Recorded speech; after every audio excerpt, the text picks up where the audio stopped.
Hello, ce soir nous allons parler de deux types de dettes inutiles à éviter. Pour la première dette, je pense que vous allez en rigoler parce que moi, quand j'en avais pris conscience, quand on m'en avait parlé au départ, je rigolais en fait. Voilà. Et concernant la deuxième, elle est plus sensible et elle évoque une discussion. Donc, vous devez rester jusqu'à la fin parce que après, avec celle-là, vous allez comprendre beaucoup de choses que vous n'avez pas compris en fait. Voilà, il y a beaucoup de personnes qui pensent que c'est une dette qui est super, qui est une bonne dette, alors qu'en vérité, c'est une dette qui ne fait que nuire à vos projets, nuire à vos finances. Alors, je vous invite à rester jusqu'à la fin, mais avant cela, je vous invite à vous abonner, à liker la vidéo, s'il vous plaît. Voilà. Parlons de la première dette qui va vous faire marrer, franchement. Il y en a d'autres qui savent que ça existe. Moi, franchement, je ne savais pas que ça existait parce que je n'ai jamais connu une personne qui l'a fait, mais des personnes m'ont assuré qu'il y a des personnes qui le font.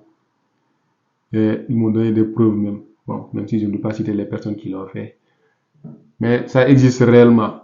C'est-à-dire la dette du mariage. En fait, il y a des gens, ils partent pour leur mariage prendre une dette à la banque, bien chez d'autres personnes pour dérouler leur mariage.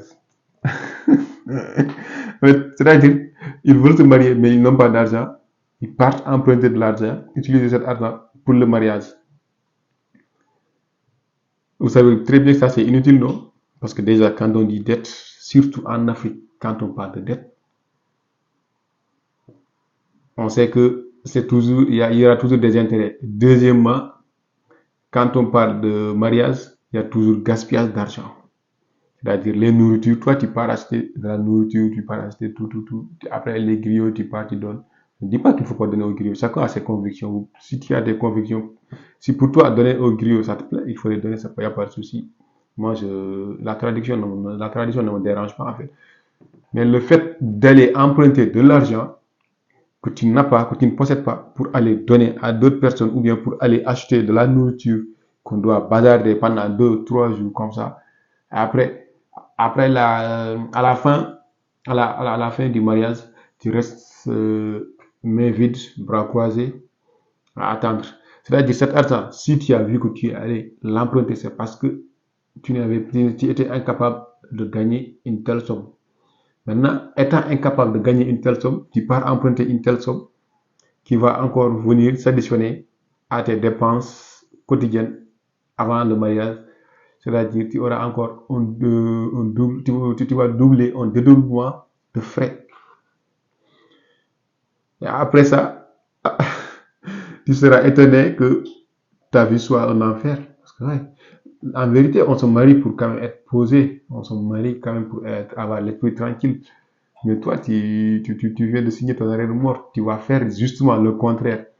Tu vas finir même par détester ta femme parce que tu vas dire que c'est à cause de son mariage pour l'amener chez toi que tu t'es endetté or qu'en vérité, c'est juste que tu ne maîtrises pas tes finances. Tu n'as pas une intelligence financière. C'est ça le problème. Pire, si tu te rends compte que tu t'es trompé sur la femme, ou bien si plus tard la femme se rend compte qu'elle s'est trompée sur toi, que votre relation ne peut pas marcher, tu vas te mettre là à pleurnicher. Non, j'ai dépensé tout cet argent sur elle pour qu'elle me quitte. Vous voyez, maintenant, je n'ai plus les moyens, elle me quitte, c'est une matérialiste. Non, les femmes d'aujourd'hui, c'est juste des matérialistes, par-ci, par-là. Alors que bro, toi-même, tu sais, la vérité est que tu as été con. Tu as mal géré tes finances. On ne prend pas une dette pour épouser une femme. Non, non, non. Soit tu as l'argent, tu l'épouses, soit tu n'as pas l'argent, tu pars chercher de l'argent jusqu'à ce que tu trouves, tu l'épouses, ou bien tu fais avec les moyens, avec tes moyens. Tu ne peux pas concurrencer les mariages des personnes qui en ont les moyens, alors que toi, tu n'en as pas. C'est simple. Au mariage, c'est très simple. Si tu sais que tu n'as pas les moyens, il faut savoir, il faut te limiter à tes moyens. Mais pourquoi aller essayer de compliquer les choses à faire des rituels ou bien des cérémonies inutiles? Aller louer des salles, faire des réceptions, des anytime, inviter des artistes. hasarder de l'argent, cuisiner, ou bien faire des dépenses que tu pouvais faire qui pourront te servir pendant toute une année si tu n'avais pas organisé cette cérémonie. Franchement, ce n'est pas une bonne dette, franchement. Je ne dis pas que toutes les dettes sont mauvaises, mais la dette du mariage, quand même, c'est pas une bonne dette. Parce que toute dette qui ne rapporte rien, ce n'est pas une bonne dette. C'est par là même que je vais rebondir sur la dette de la maison. Il y a des gens aussi qui pensent que là, on va discuter parce que certainement, ce sera beaucoup plus dur à expliquer. Les gens ne vont pas me comprendre certainement. Mais emprunter de l'argent pour soit acheter ta propre maison ou construire ta propre maison, ce n'est pas une bonne idée.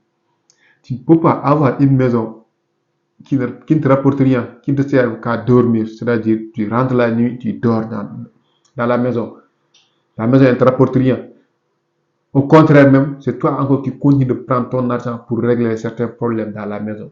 À un moment donné, tu vas en avoir marre parce que tout ce que tu vas gagner, la banque va reprendre ça. À chaque fois que tu gagnes quelque chose, la banque reprend ça pour que tu rembourses ta dette.